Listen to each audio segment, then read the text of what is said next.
The gentleman from Tennessee is recognized. Thank you, Mr. Speaker.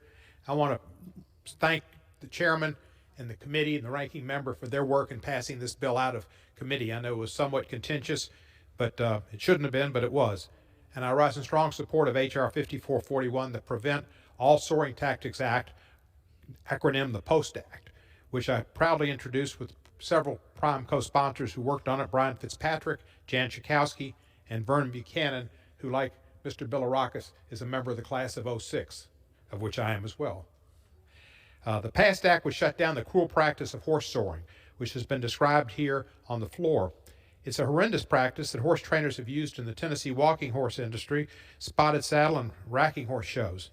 The horses have got a beautiful gait to start with. They have a natural gait, a smooth natural gait, and it's revered in Tennessee and used to be Tennessee walkers paraded at the University of Tennessee football games to great applause and great thrills for the fans.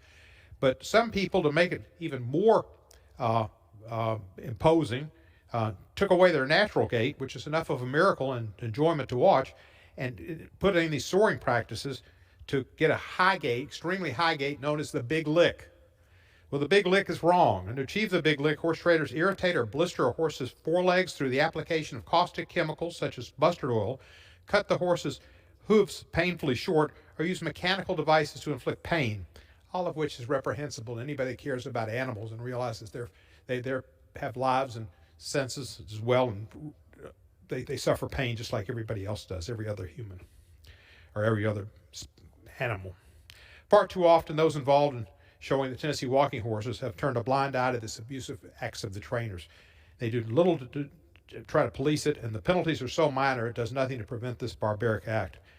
I've led this legislation for years. My Chief of Staff, Marilyn Dillahay, has been strongly supportive of this, and as we all know, we work for our constituents and then for our Chief of Staff.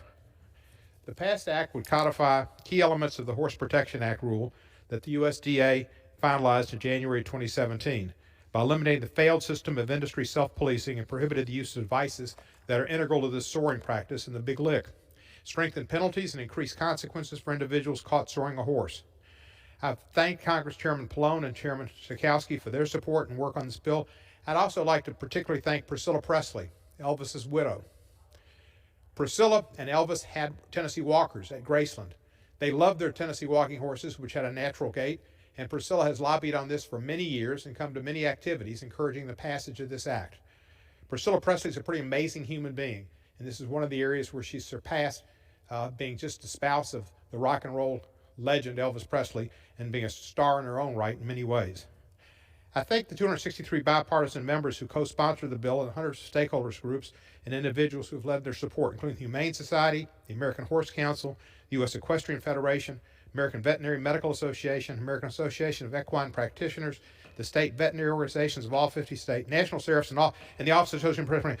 Plague of soaring has marred the Tennessee walking horse industry and related breeds for more than 6 decades. I'm proud to lead the fight to end it. We're going to end it, and thank you very much. I yield back the balance of my time.